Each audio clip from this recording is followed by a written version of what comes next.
Un commentaire sur ces premiers résultats bretons. Plus que jamais, la Bretagne est la bonne élève de la gauche. Oui, je n'ai pas boudé mon plaisir, mais c'est le fruit d'une très longue évolution.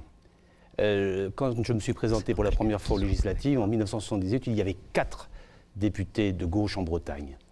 Là, ce soir, il y en aura 21 sur 27. Vous l'expliquez comment ? C'est une progression lente. Je l'explique par une évolution très simple. C'est que les Bretons sont attachés à un certain nombre de valeurs. Ils savent jouer collectif, ils sont soucieux de la solidarité.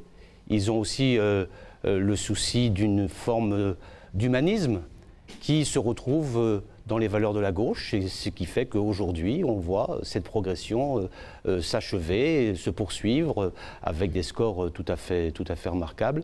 Et il y a eu aussi, je crois, en Bretagne, le fait que les générations à gauche ont pu se succéder. On voit encore apparaître ce soir de nouvelles têtes.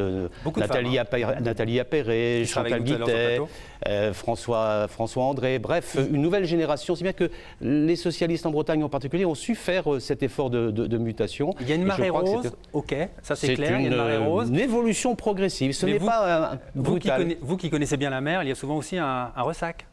Et pour les prochaines élections municipales ou régionales, non, en général, le gouvernement en place est souvent impopulaire. Jusqu'à présent, depuis 1978, ça n'arrête pas de progresser.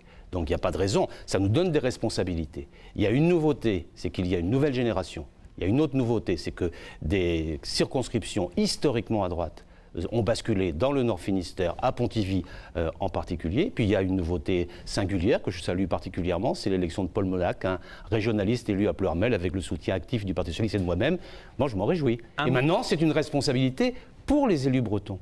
Parce que dans la nouvelle donne, dans la stratégie du changement initiée par le président de la République, il faut que la Bretagne tienne sa place.